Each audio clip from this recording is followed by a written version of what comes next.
Horses charge into the crowd. Sabers slash through the air. Cries of fear and defiance echo across the square. This is not just a painting. It's a scream frozen in time. The voice of a nation. Rising not with cannons, but with bare hands and rage. May 2, 1808. Madrid. A city under silent occupation. But on this day, the silence breaks. Ordinary people, shopkeepers, mothers, students, rise against the greatest empire in Europe.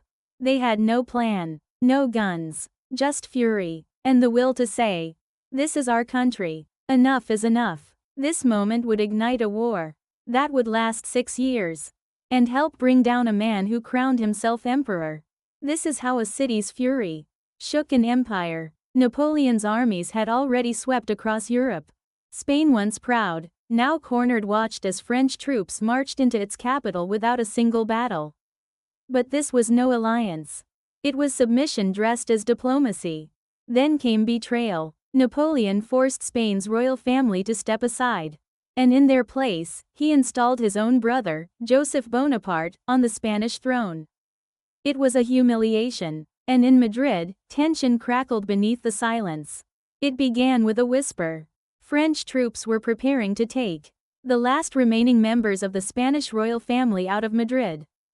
Crowds gathered, cries rang out, then violence. Stones flew, rusty blades were drawn. Madrid erupted. Men, women, even children attacked French soldiers with whatever they could grab.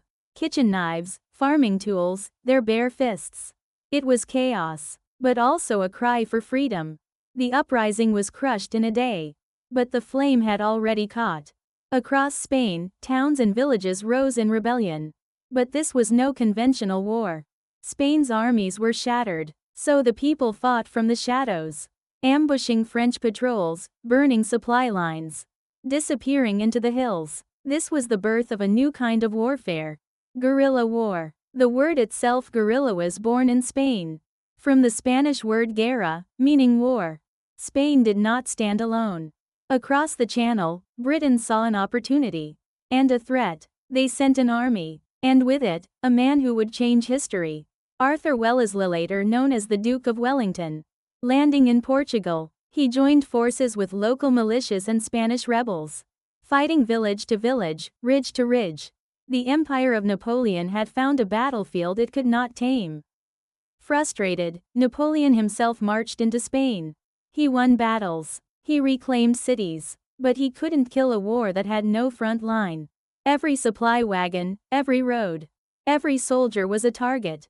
And then he made a fatal choice. He turned his eyes toward Russia. As Napoleon stretched his empire thin, Spain, bleeding but unbroken, kept fighting. 1812, Napoleon invades Russia. Disaster. Back in Spain, British and Spanish forces gain ground. And in 1813, they deal the final blow.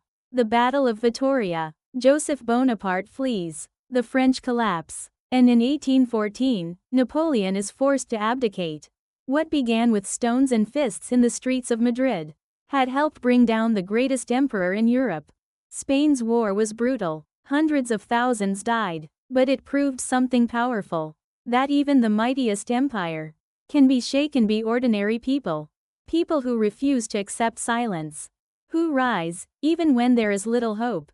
Who fight, not for conquest but for home.